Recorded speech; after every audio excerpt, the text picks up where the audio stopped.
창세기 37장 12절부터 24절까지 한 절씩 교독하겠습니다. 그의 형들이 세겜에 가서 아버지의 양떼를 칠 때에 이스라엘이 요셉에게 이르되 내 형들이 세겜에서 양을 치지 아니하느냐 너를 그들에게로 보내리라.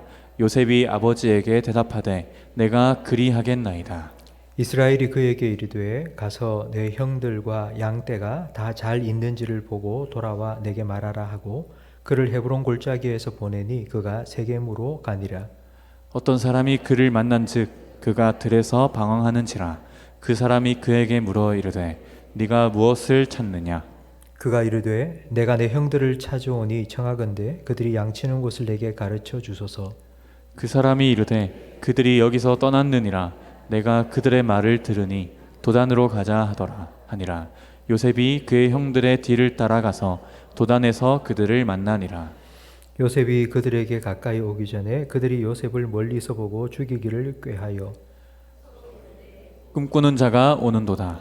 자 그를 죽여 한 구덩이에 던지고 우리가 말하기를 악한 짐승이 그를 잡아먹었다 하자. 그의 꿈이 어떻게 되는지를 우리가 볼 것이니라 하는지라. 루벤이 듣고 요셉을 그들의 손에서 구원하려 하여 이르되 우리가 그의 생명은 해치지 말자.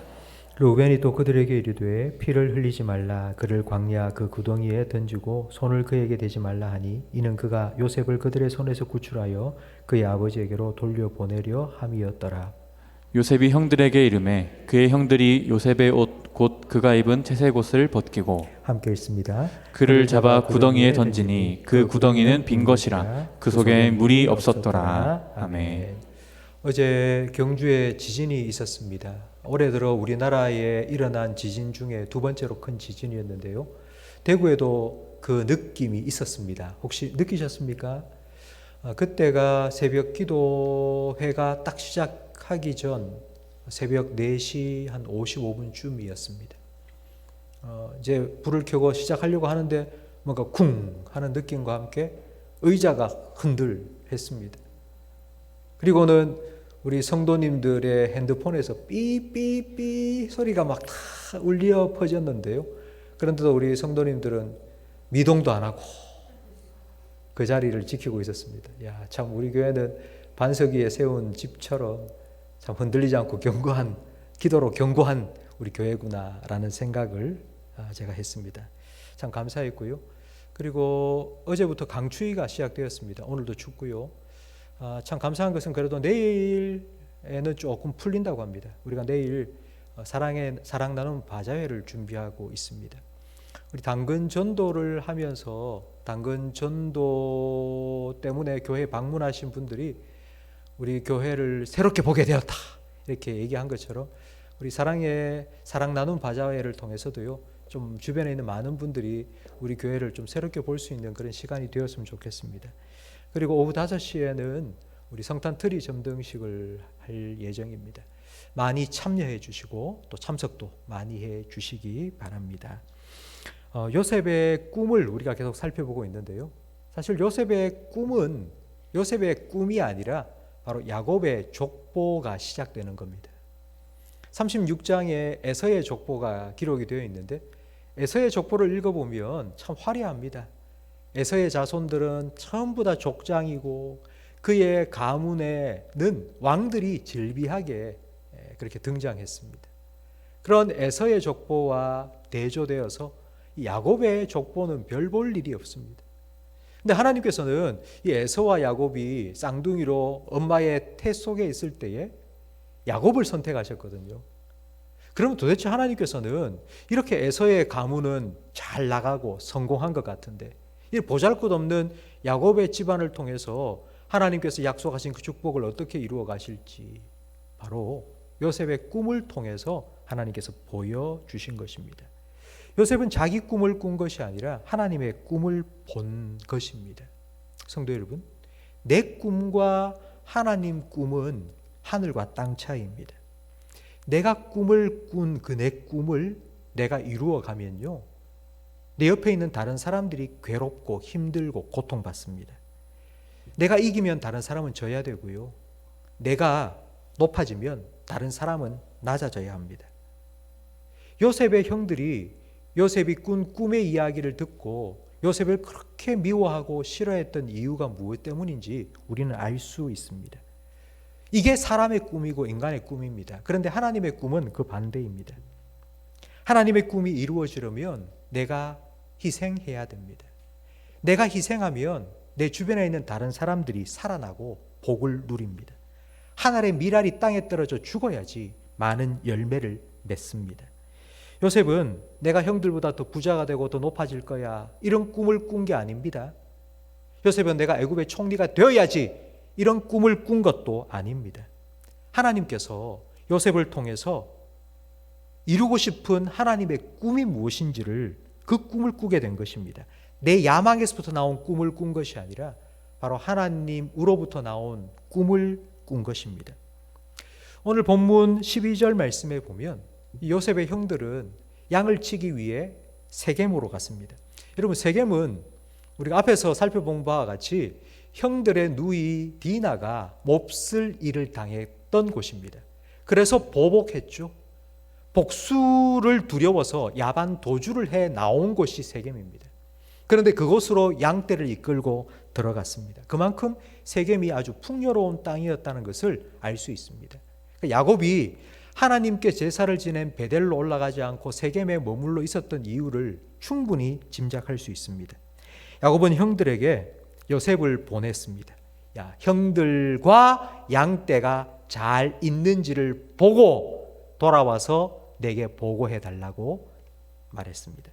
야곱의 이 말 속에는 두 가지 속내가 들어 있습니다. 첫 번째는요, 형들을 못 믿는 겁니다. 형들을 보고 잘 있는지 안부를 전해라, 이게 아니고요, 형들과 양떼를 보고 오라고 했습니다. 형들이 양을 팔아먹는지 잡아먹는지 그걸 보고 오라고. 형들을 믿지 못한 겁니다. 아버지가 자기 아들들을. 그리고 두 번째는요, 형들이 요셉을 얼마나 미워하는지를 아버지가 모르고 있었습니다. 지금 요셉을 형들에게 혼자 보냅니다. 이건요, 양을 일대 가운데 보내는 것과 같은 것입니다. 그런데 지금 야곱은 자기 자녀들 사이에 어떤 암투가 벌어지고 갈등이 있는지를 전혀 눈치채지를 못하고 있습니다. 요셉도 별 생각이 없이 아버지의 말에 순종해서 형들을 찾아 세겜으로 갔습니다. 지금 야곱이 살고 있던 헤브론으로부터 세겜까지 거리는 약 80km입니다. 그러니까 성인의 걸음으로 걸으면 한 3일, 4일 정도 되는 거리입니다. 거기를 아버지 심부름을 하기 위해서 찾아간 겁니다. 그런데 형이 보이지 않습니다. 여러분, 오늘 본문 15절 말씀을 우리 화면을 보면서 함께 읽어보겠습니다. 어떤 사람이 그를 만난 즉 그가 들에서 방황하는지라 그 사람이 그에게 물어 이르되 네가 무엇을 찾느냐. 여러분, 참 이 말씀이 희한한데요. 요셉이 어떤 사람을 만났습니까? 아니면 반대로 어떤 사람이 요셉을 만났습니까? 요셉이 형들을 찾지 못해서 이리저리 방황하다가 어떤 사람을 만난 게 아니고요, 어떤 사람이 요셉을 보고 요셉에게 찾아와서 먼저 물은 겁니다. 만약 여기서 어떤 사람이 요셉에게 찾아오지 않았다면 요셉은 형들이 없네 하고는 그냥 집으로 돌아갔을 겁니다. 그러면 앞으로 일어날 일들이 어떻게 되었을지 우리 짐작이 되죠. 이 어떤 사람의 등장은 요셉이 꾼 꿈이 하나님의 꿈이라는 것을 다시 한번 보여줍니다. 하나님께서는 하나님의 꿈을 이루시기 위해서 어떤 한 사람을 준비해 놓으셨고 정확한 때에 요셉에게 보내서 요셉을 만나 그에게 뭘 찾느냐고, 누구를 찾느냐고 물어보게 하셨습니다. 제가 신학교 1학년 때입니다. 신학교에 입학을 하고 신학 공부를 하다 보니 이 신학 공부가 제가 생각했던 것과는 전혀 다른 거예요. 어렵기도 하고 딱딱하고 약간 이렇게 드라이하다 할까요? 이 재미도 없는 거예요. 그래서 이거 신학을 해야 되나 말아야 되나, 하나님 분명히 콜 하셨는데, 분명히 신학을 하라는 말씀을 주셨는데 내가 들어온 게 맞나, 내가 있을 곳이 맞나, 이런 고민하고 갈등을 하고 있을 때였습니다. 그때 우리 교회 청년부의 한 선배 한 명이 저한테 이런 얘기를 하는 거예요.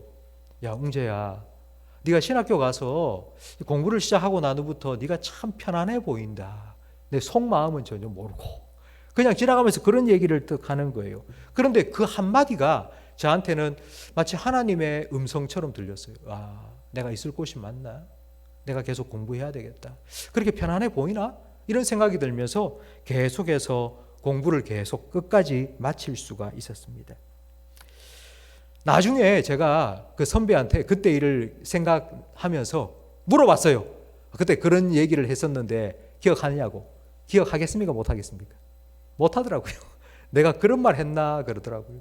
그런데 그 말 한마디가 저한테는요 정말 큰 위로가 되고 격려가 되었습니다. 오늘 본문에 어떤 한 사람을 하나님 준비해 주시고 요셉을 만나게 하신 것처럼 저는 이런 생각이 들더라고요. 나도 바로 요셉을 만난 어떤 한 사람과 같은 그런 역할을 나도 하고 있지는 않은가. 성도 여러분, 우리가 만나는 참 많은 사람들이 있습니다.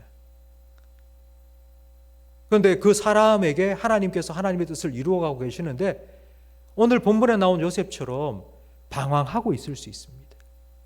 내가 지금 잘하고 있나? 내가 잘 가고 있나? 내가 이게 올바르게 하고 있나? 내가 있을 곳에 있는 건 맞나? 내가 계속 일을 해야 되나 말아야 되나? 이런 갈등과 고민 중에 있는 사람들이 우리 주변에 있을 수가 있습니다. 그때 내가 어떤 사람처럼 그 사람에게 한마디를 딱 던졌는데 그게 나중에 뭐 나는 기억하지도 못하겠지만 그 말 한마디가 그 사람에게는 하나님의 뜻이라는 것을 확신 가지고 계속 그 길을 갈 수 있도록 큰 위로와 격려가 될 수 있지 않겠습니까? 그래서 저는 말 잘하는 사람이 되고 싶다는 그런 소망이 있습니다. 제가 하는 말 한마디가 정말 내 옆에 있는 사람들을 좀 살리고 힘을 북돋아주고 믿음을 가지고 하나님을 바라보게 만드는 그런 말 잘하는 사람이 되었으면 좋겠습니다. 그런데 여러분, 이 말 잘한다는 건 입의 문제가 아닙니다. 말을 잘하는 건 마음의 문제입니다. 누가복음 6장 45절 말씀을 함께 읽어보겠습니다. 선한 사람은 마음에 쌓은 선에서 선을 내고 악한 자는 그 쌓은 악에서 악을 내나니 이는 마음에 가득한 것을 입으로 말함이니라. 아멘. 우리가 무슨 말을 한다. 그냥 뭐 나중에 지나서 생각지도 못할 그런 말을 옆에 있는 사람한테 뭐 한다. 여러분 그 말이 어떻게 어디에서부터 나오겠습니까? 그 내 안에 있는 게 나오는 겁니다. 평소에 내가 가지고 있던 생각, 평소에 내가 늘 하고 있던 그 생각들이 그냥 나도 모르게 툭툭 튀어나오는 거예요. 여러분, 지금 여러분이 오늘 하루를 살면서 여러분 만났던 사람들에게 한 말을 생각해 보십시오. 왜 그런 말을 했습니까? 왜 그런 말이 입에서 툭 튀어나왔습니까? 그게 바로 내 안에 그런 마음과 생각이 들어있기 때문입니다. 성도 여러분, 오늘 본문에 나온 어떤 사람처럼 방황하고 있는 요셉에게 이게 하나님의 뜻이라고, 이게 하나님의 길이라고, 그리로 가라고 그렇게 인도해주고 격려해주고 위로해줄 수 있는 그런 말을 할 수 있는 사람이 되기 위해서는요, 저는 먼저 우리 마음속에 그런 하나님에 대한 마음, 그리고 또 믿음을 북돋아주고 격려하고 싶은 이런 마음들이 가득해야 된다고 생각합니다. 성도 여러분, 하나님의 말씀으로 여러분 옆에 있는 여러분의 가족들과 여러분의 친구들과 그리고 여러분과 함께 생활하고 있는 여러분의 신앙의 동력자들에게 위로와 격려를 해주고 하나님의 뜻을 이루어가는 그런 선한 도구로 쓰임받는 여러분들이 되시기를 축복합니다. 어떤 사람이 형들이 하는 말을 들었어요. 그래서 형들이 떠났는데 형들이 도단으로 가자고 하더라. 여러분 그 세겜에서 도단까지 거리가 또 20km 정도 됩니다. 17살 된 요셉이 100km 정도, 대구에서 김천까지 되는 거리입니다. 그 거리를 아버지 말에 순종해서 형들을 찾기 위해서 그렇게 걸어간 거예요. 그렇게 형들에게 아버지의 안부를 전하기 위해서 찾아오는 요셉을 형들이 멀리서 봤습니다. 그리고 어떻게 했는가 하니 오늘 본문 18절 말씀을 함께 읽어보겠습니다. 요셉이 그들에게 가까이 오기 전에 그들이 요셉을 멀리서 보고 죽이기를 꾀하여 서로 이르되 꿈꾸는 자가 오는도다. 자 그를 죽여 한 구덩이에 던지고 우리가 말하기를 악한 짐승이 그를 잡아먹었다 하자. 그의 꿈이 어떻게 되는지를 우리가 볼 것이니라 하는지라. 아멘. 멀리서 다가오는 요셉을 형들은 한눈에 알아봤습니다. 왜냐하면 그가 입고 있는 옷 때문입니다. 채색 옷을 입고 있었습니다. 딱 보자마자 이런 생각을 가졌죠. 죽이자. 저거 죽이자. 여러분, 형들이 왜 요셉을 보자마자 죽이자는 생각을 했을까요? 여러분 타블로라사라는 말을 들어보셨습니까? 타블로라사라는 말은 빈 서판, 백지라는 의미입니다. 사람은 태어날 때 백지 상태로 태어나게 되는데 이 사람이 살아가면서 주변에 있는 사람들을 만나고 살아가는 환경과 상황에 의해서 어떤 경우에는 선한 사람이 되기도 하고 어떤 경우에는 악한 사람이 되기도 한다는 이론입니다.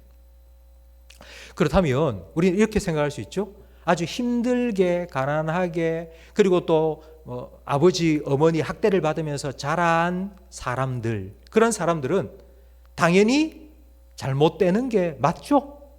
그런데 모든 사람들이 다 그렇게 잘못되지 않습니다. 오히려 그 반대로 부유한 집안에서 최고의 학문을 공부하며 자란 사람 중에도 악한 사람들이 진짜 많습니다. 여러분, 지금 요셉을 보자, 요셉을 죽이자라고 말한 이 형들은 할아버지가 이삭이에요. 그 증조 할아버지가 아브라함이에요. 자기 아버지가 야곱이에요. 요즘 말로 하면 3대째 예수 믿는 집안에서 태어난 모태 신앙인들입니다. 모태 신앙인 사람들이 자기 동생이 오는 것을 보고는 저거 죽이자 저거 라고 생각을 한 거예요. 여러분, 우리는 이런 요셉의 형들의 모습을 보면서 원래 이 사람들은 악한 사람이 아닐 거야. 하지만 요셉이 꿈을 꾸고 그 꿈 이야기를 듣고 기분이 나빴을 거야. 어떤 특별한 상황과 환경 때문에 요셉의 형들이 이런 악한 생각을 하게 되었을 거야 라고 생각을 할 수 있는데요. 이건 핑계요, 변명일 뿐입니다. 왜 우리가 상황 때문에, 환경 때문에 내가 이렇게 나쁜 사람이 되었다고 핑계를 대는 줄 아세요? 그 이유는 형량을 줄이기 위해서입니다. 우발적인 범죄라고 하면요, 계획적인 범죄보다도 형량이 낮아집니다. 나는 정말 죽이려는 마음은 없었어요. 그런데 갑자기 욱하는 마음에 실수로 죽였어요. 이게 우발적인 범죄입니다. 이런 우발적인 범죄는 형량이 낮습니다. 여러분, 과연 요셉의 형들이 우발적으로, 그러니까 요셉의 꿈 이야기를 듣고 갑자기 막 그런 마음이 확 들어서 너무 덥고 그래서 힘들고 배고프고 그래서 요셉을 보자마자 짜증이 나서 죽이고 싶은 마음을 가졌던 걸까요? 여러분, 요셉의 아들들, 요셉의 형들을 우리 다시 한번 생각해 보겠는데요. 디나 사건 이후에 디나에게 몹쓸 짓을 한 세겜 사람들에게 복수했습니다. 어떻게 복수했는지 34장 25절 말씀에 기록이 되어 있는데요. 좀 길지만 함께 읽어보겠습니다. 야곱의 두 아들 디나의 오라버니 시몬과 레위가 각기 칼을 가지고 가서 몰래 그 성읍을 기습하여 그 모든 남자를 죽이고 야곱의 여러 아들이 그 시체 있는 성읍으로 가서 노략하였으니 이는 그들이 그들의 누이를 더럽힌 까닭이라. 그들이 양과 소와 나귀와 그 성읍에 있는 것과 들에 있는 것과 그들의 모든 재물을 빼앗으며 그들의 자녀와 그들의 아내들을 사로잡고 집 속의 물건을 다 노략한지라. 여러분, 지금 요셉의 형들이 자기 누이 디나가 몹쓸 짓을 당한 것 때문에 복수를 했습니다. 그런데 여러분, 복수의 수준이 어떻습니까? 남자들을 다 죽였어요. 시체가 늘비한 그곳에 가서 약탈을 하는데 남아있는 자녀들과 그 여자들을 사로잡았어요. 그리고 집 안에 들어가서 그들의 물건을 다 탈취해 온 거예요. 여러분, 원래 이들이 착한 사람이었는데 그런 자기 누이가 몹쓸 짓을 당해서 뚜껑이 열려서 갑자기 이런 막 폭발을 하게 되었다라고 여러분 생각하십니까? 여러분 이렇게 한 행동들이 이해가 되십니까? 이렇게 화가 나면 이런 짓을 해도 된다고 생각하십니까? 다시 오늘 본문으로 돌아와서 요셉이 오고 있습니다. 그 요셉을 보자마자 형들은 죽이자라고 했습니다.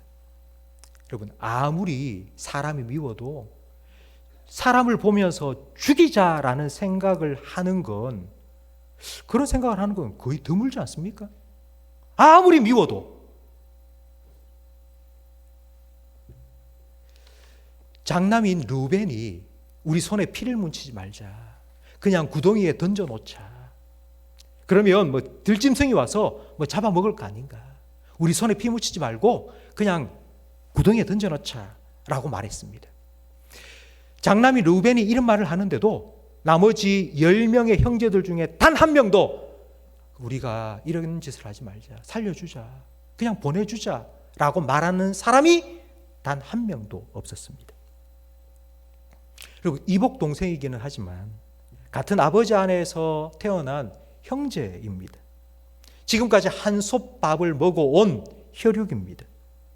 그런데 함께 살아온 혈육, 형제들로부터 지금 왕따를 당하는 거예요. 집단 폭행을 당하고 있는 거예요. 그리고 죽임 당하고 있는 거예요. 형, 왜 그래? 나 좀 살려줘. 왜 죽이려고 그래? 왜 그래? 나 좀 도와줘. 나 좀 꺼내줘. 아무리 외쳐도 그 어느 누구도 손을 내밀지 않는 거예요. 만약 여러분이 이런 일을 당했다고 생각해 보십시오. 여러분이 가장 믿고 가장 사랑하는 여러분과 함께 살아온 여러분 옆에 있는 사람들이 전부 다 나를 외면하며 나를 죽이려고 하고 구덩이 속에 던져버리고 살려달라고 도와달라고 아무리 외쳐도 고개를 내밀지 않는 거예요. 여러분 여기서 끝이 아닙니다. 우리가 읽지는 않았지만 오늘 본문 다음에 25절 말씀에 보면 더 형들의 아주 잔인한 모습이 나와 있습니다. 함께 읽어보겠습니다. 그들이 앉아 음식을 먹다가 눈을 들어 본즉 한 무리의 이스마엘 사람들이 길르앗에서 오는데 그 낙타들의 향품과 유향과 모략을 싣고 애굽으로 내려갔는지라. 여러분 그들이 앉아서 뭐 하고 있었다고요? 밥을 먹고 있는 거예요. 자기 동생을 구덩이 속에 던져놓고 동생은 살려달라고 막 부르짖고 있는데 그 소리를 들으면서 형들은 그 옆에서 밥을 먹고 있는 거예요. 성도 여러분, 이런 형들의 비정함과 잔인함은 어디에서 비롯된 걸까요? 상황 때문에, 환경 때문에 형들이 돌변한 건가요? 그렇지 않죠? 형들은 처음부터 계속하여서 요셉을 미워하는 마음을 품고 있었습니다. 아버지의 편애를 받고 자기를 아버지에게 고자질하는 이 요셉에 대한 미움이 그의 마음속에 계속 자리 잡고 있었던 거예요. 그러다가 요셉이 꿈 이야기를 듣는 순간 미움이 분노로 증폭이 되었습니다.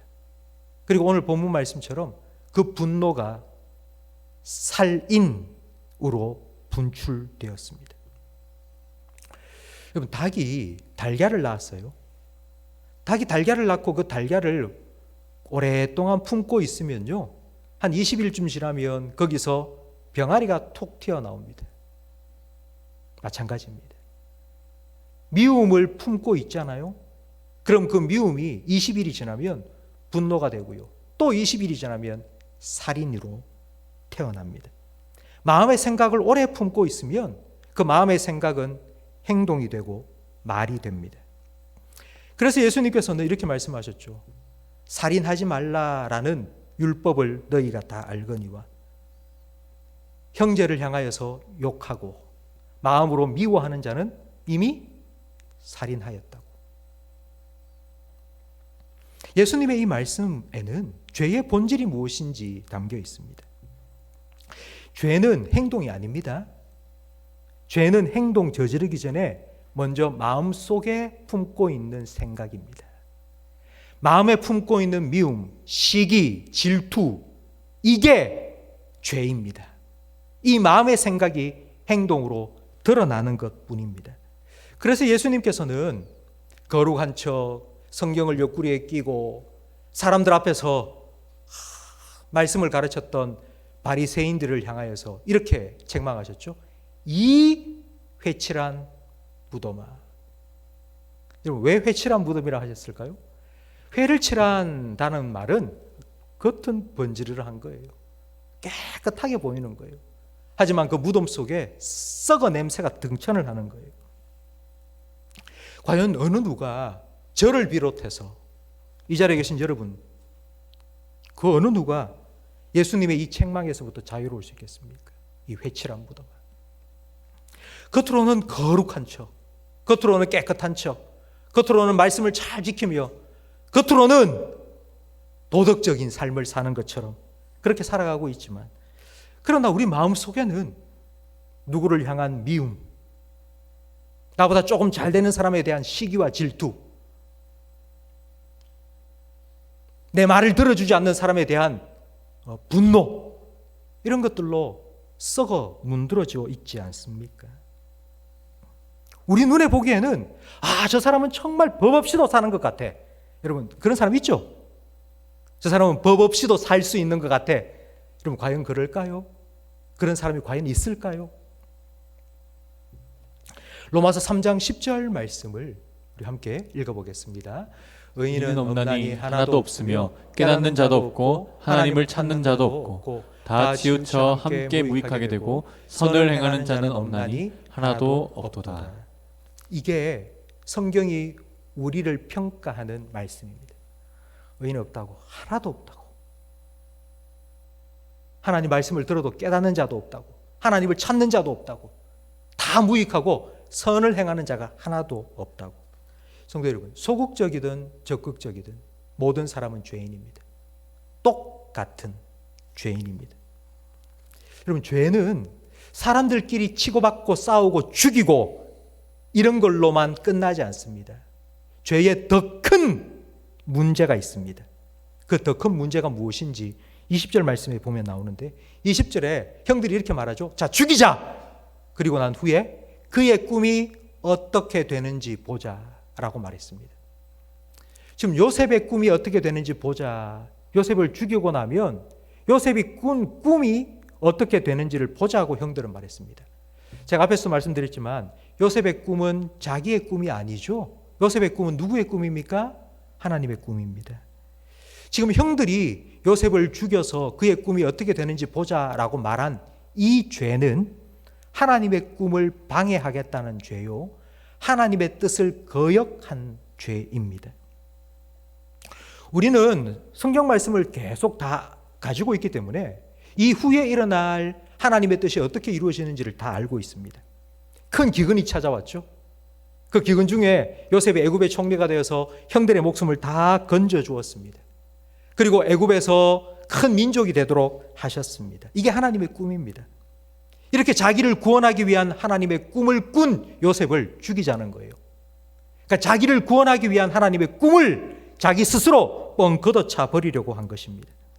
이런 형들과 요셉의 모습을 보면 예수님과 유대인의 모습이 떠오르지 않습니까? 하나님께서는 세상을 구원하시기 위해서 독생자 예수님을 보내주셨습니다. 예수님께서는 이 땅에 하나님의 나라가 임할 그 하나님의 꿈을 사람들에게 말하셨습니다. 그런데 사람들은 이해를 못한 거예요. 예수님의 꿈, 하나님의 꿈을 사람들은 들으면서도 그게 무슨 소리지? 이해를 하지 못한 거예요. 어떤 사람들은 예수님을 미워했습니다. 유대 지도자들은 예수님을 죽이려고 모의했습니다. 오늘 본문에 나오는 요셉의 형들처럼 죽이자고, 저 꿈이 어떻게 되는지 보자고. 그리고 종교 지도자들은 무리들을 선동했습니다. 예수를 죽이자, 죽이자, 죽여라, 죽여라. 예수님께서 붙잡히셨을 때 예수님의 제자들도 다 예수님을 외면하고 떠나버렸습니다. 그 어느 누구도 예수님 곁에 남아있지 않았습니다. 요셉과 예수님이 참 많이 닮은 것 같지 않습니까? 오늘 본문에 나온 요셉과 예수님의 모습이 정말 많이 닮은 것 같습니다. 아버지와 형들을 구원하기 위한 하나님의 뜻을 이루기 위해서 요셉은 애굽의 노예로 팔려가서 정말 감옥에까지 내려가며 고생했고요. 세상을 구원하시기 위한 하나님의 뜻을 이루기 위해서 예수님께서는 십자가 지셨고요. 무덤에까지 내려가셨습니다. 요셉의 고생을 통해서 형들은 구원을 받았고요. 그리고 예수님의 죽음을 통해서 우리는 구원을 받았습니다. 앞에서 말씀드린 것처럼 내가 꾼 꿈은, 내 꿈은 내가 잘 되고 남은 힘들게 될 수 있습니다.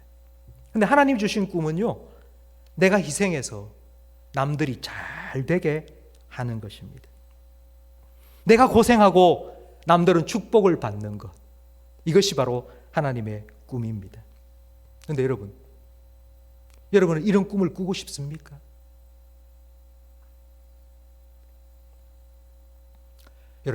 여러분은 자녀들한테 이런 꿈을 꾸라고 말할 수 있겠습니까?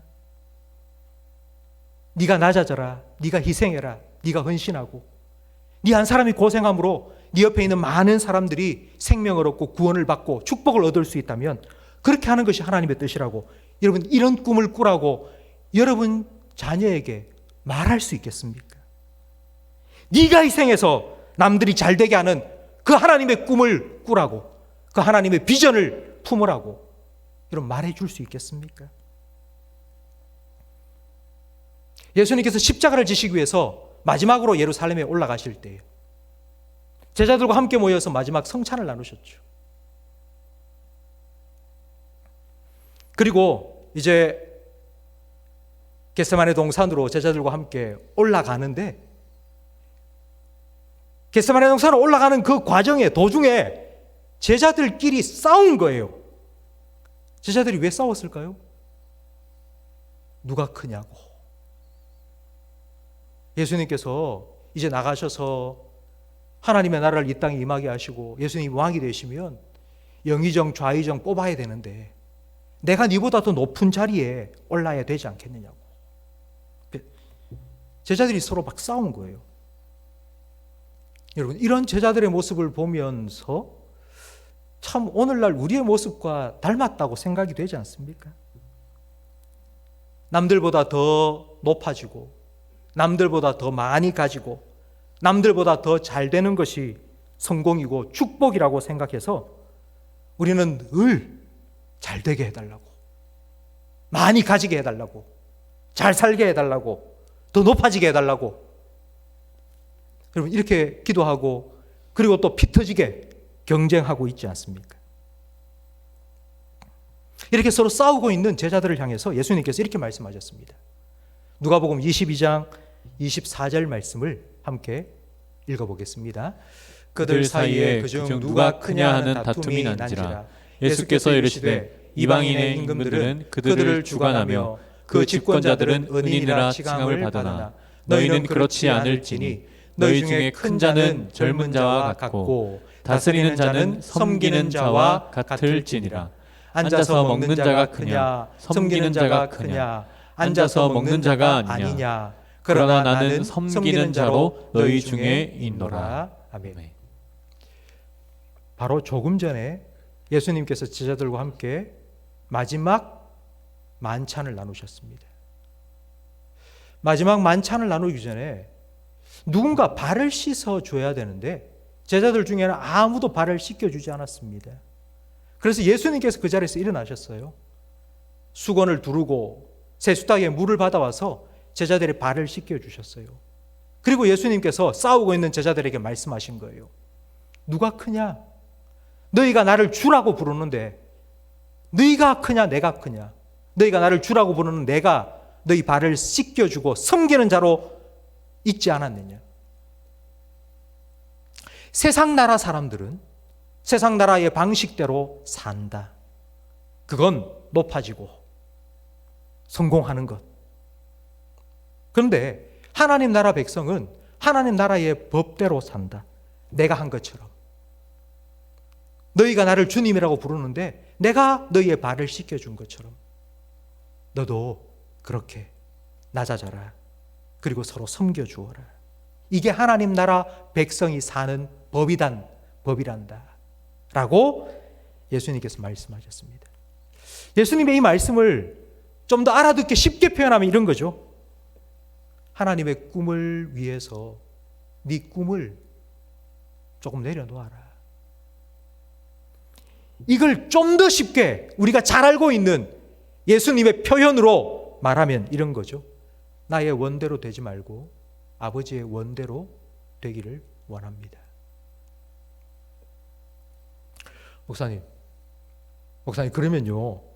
그러면 나는 어떻게 되는데요? 그럼 내가 자꾸 낮아지고 내가 고생하고 내가 희생하고 내가 헌신하고 내가 섬겨야 되고 그러면 나는 어떻게 살라고요? 왜 자꾸 낮아져라, 포기해라, 섬겨라, 희생해라. 그러면 나는 어떻게 살란 말입니까? 나는 늘 손해보고 살아야 됩니까?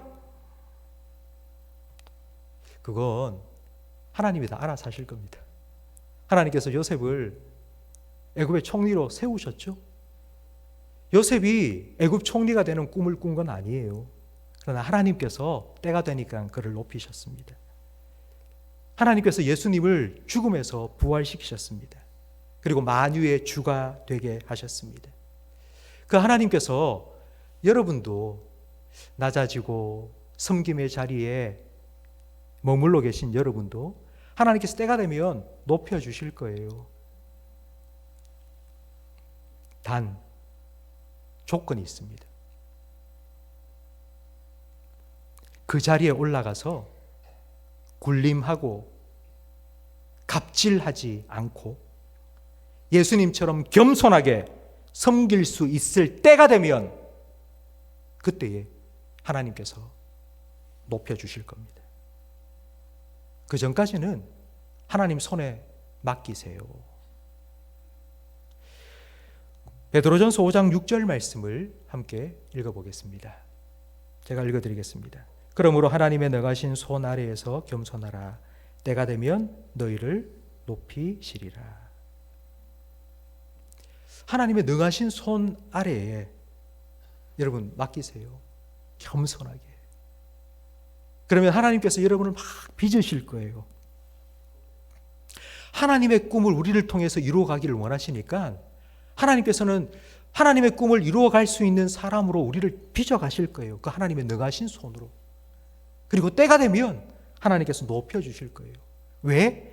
그렇게 겸손한 우리를 높이셔서 우리가 계속해서 그 높은 자리에서 하나님의 뜻을 이루어갈 수 있도록, 더 섬길 수 있도록, 더 하나님 주신 은혜를 흘려보낼 수 있도록 그렇게 하나님께서 우리를 빚어가실 거라고요. 우리는 살아가면서 우리의 꿈이 어떻게 이루어지는지 관심이 참 많습니다. 내 꿈이 언제 이루어질까? 그게 우리는 관심이 많죠. 근데 하나님께서는요, 내 꿈이 언제 어떻게 이루어지나 보다 더 우리에게, 우리 자신에게, 나에게 하나님은 더 관심이 있으십니다. 형들이 요셉을 보면서 이렇게 말했죠. 누가 온다? 꿈꾸는 자가 온다 라고 말했죠. 형들은 요셉을 향해서 꿈꾸는 자라고 말했어요. 그런데 하나님께서는 뭐라고 말씀하실까요? 요셉을 보면서 요셉, 네가 내 꿈이다. 내가 내 꿈을 너를 통해 이룰 건데 그래서 내가 먼저 너의 삶을 다듬고 변화시켜 줄 거야. 하나님께서는 이렇게 저와 여러분의 삶을 요셉처럼, 예수님처럼 그렇게 낮아지고 겸손하게 섬길 수 있는 사람의 모습으로 변화시켜 가실 것입니다. 그리고 그런 우리를 통해서 하나님께서 아브라함에게 주신 축복이죠. 너로 인해서 세상 모든 민족이 복을 받을 것이다. 이 하나님의 꿈을 이루어 가실 겁니다. 여러분 한번 상상해 보십시오. 하나님께서 우리를 부르신 그 하나님의 뜻이 무엇인지, 하나님 우리를 향해서 품고 계신 그 하나님의 꿈이 무엇인지, 그냥 나 혼자 잘 먹고 잘 사는 이런 삶을 살고 끝나는 게 아니라 나를 통해서 하나님께서 어떤 일을 이루어 가실지 여러분 한번 생각해 보십시오. 저는 이 하나님의 꿈이 저와 여러분의 꿈이 되기를 간절히 바랍니다. 그렇게 일하실 하나님의 손에 여러분의 삶을 맡겨드리십시오. 서두르지 마시고요. 성급하게 빨리 좀 잘 됐으면 좋겠고, 남들보다 빨리 높아졌으면 좋겠고, 남들보다 성진도 빨리 했으면 좋겠고, 성공도 빨리 했으면 좋겠고, 여러분 그렇게 생각하지 마시고요. 하나님께서 때가 되면 다 높이실 거니까요. 겸손하게 그 하나님의 능하신 손 아래에 여러분 맡기시고요. 하나님의 꿈이 나의 꿈이 되고, 나를 통해서 하나님의 꿈이 이루어질 때까지 그렇게 겸손하게 하나님 바라보고 하나님께 맡기며 하나님의 사람으로 빚어져 가시는 저와 여러분들이 되시기를 주님의 이름으로 축복합니다. 오늘 말씀을 생각하시면서 우리 함께 찬양하겠습니다.